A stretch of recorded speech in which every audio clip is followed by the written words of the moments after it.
Hey everybody, this is Larry. Let's get started on day 20 of the Leetcode daily challenge. Hit the like button, hit the subscribe button, and let's get started. K's smallest element in a BST. Given a binary search tree, write a function K's smallest to find the K's smallest element in it. You may assume that K is always valid. 1 is less than or greater than K is less than equal to BST's total elements. Okay, so um, so the question is, um, so what I would think about when I see this problem is, well, is what kind of problem is this, right? And for this problem, the first thing that comes to my mind is, is it a processing problem? And what I mean by that is, given the data, do you process the input in a way that you have to make multiple queries, right? If the answer is no, and in this case it doesn't seem like the answer is yes, that means that you have to look at each element at least once because, well, given that the tree is not, it's a binary search tree, but it doesn't have to be balanced. Like you have this in the example, right? So it doesn't have to be balanced, and you don't know anything about it other than that it's a search tree, meaning that the left is bigger than the parent, and the right is smaller than the other way around. Sorry, but the idea is still that given k, you cannot tell what is the number or the kth number, right? And because we don't have time to process it, O of n algorithm is fast enough for that reason. And because of that, well, how do you construct an O of n algorithm? Well, in this case, it's kind of easy, right? In the sense that, well, you can just do a depth first search. And once you get a depth first search, you can construct the count, perhaps from the smallest to the highest or whatever. And then you just keep, and then you just go kth times, and then you get an O of k answer, which is adverse linear, of course. And that's what I think I'm going to do. So there are a couple of ways to do it. At the end of the day, is probably not that much difference. Um, and I see that one of the BST is modified. Insert delete operation often, and you need to find the kth smallest frequency. How would you optimize the kth smallest routine? And the short story is probably I would make it so that it's a balanced binary search tree, so that you do rotations or something like that, depending on which depends on which balanced binary search tree that you prefer, and then make sure that it's and then you do some pre-processing so that each node will contain how many elements are on its left side and how many elements on its right side. So then you could compute that normally. And it also depends on what they mean, because is if k is a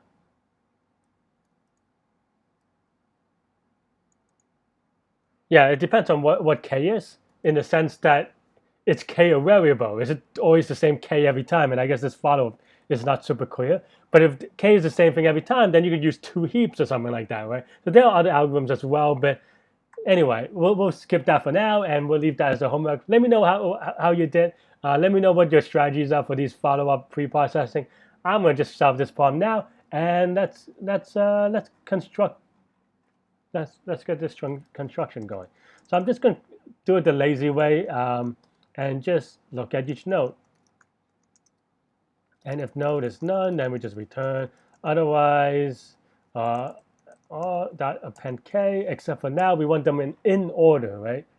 Like in order traversal. So now we want left, right, or left here, right. So then we just do left dot left.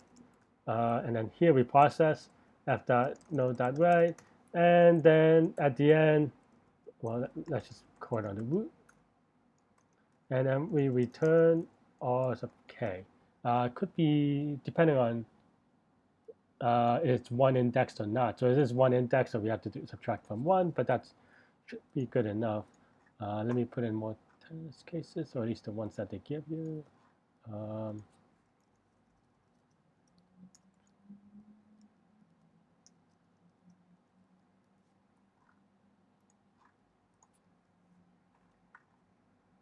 But yeah, I am relatively confident in this one, so I'll submit. I mean, other than maybe if there's no node in the tree or something like that, but I don't know. Okay, wow. Well, that was unexpected. But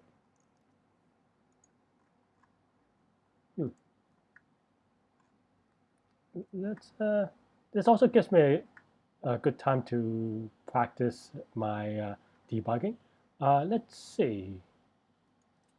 Well, let's print out the array just to see what we're dealing with.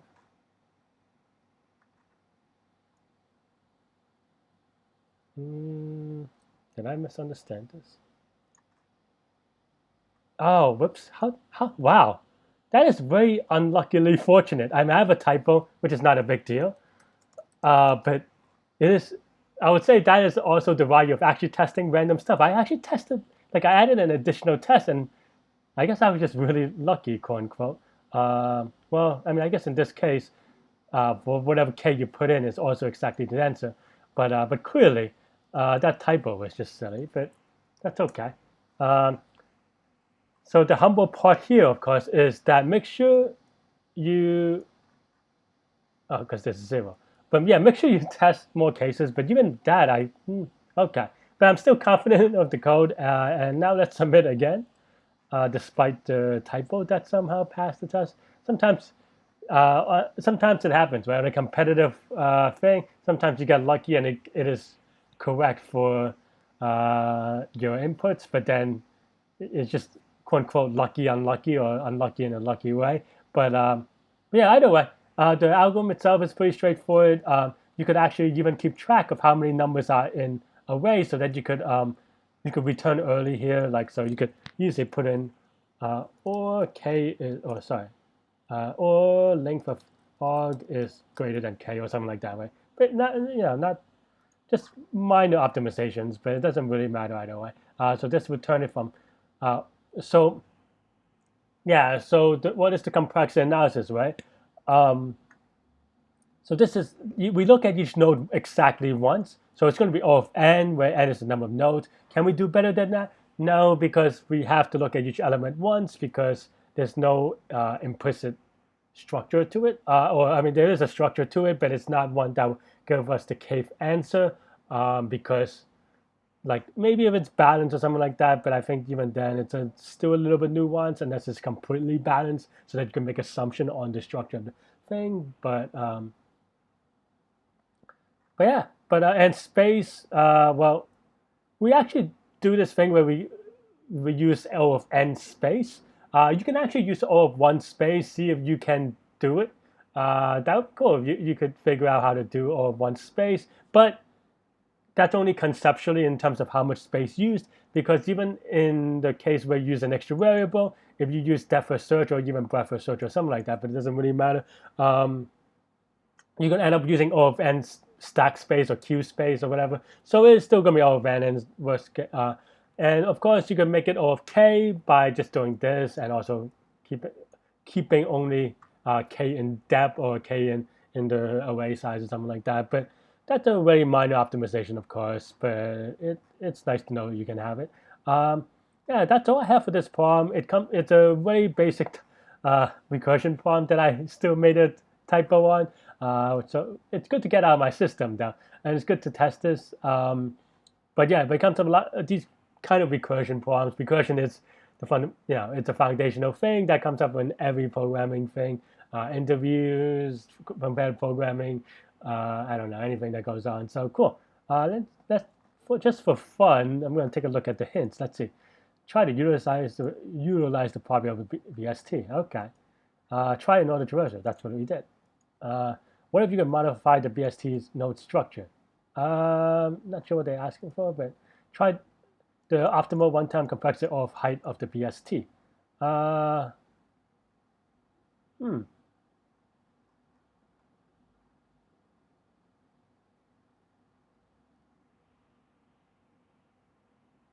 I mean, technically, it's hmm. Can we do better with height of the BST?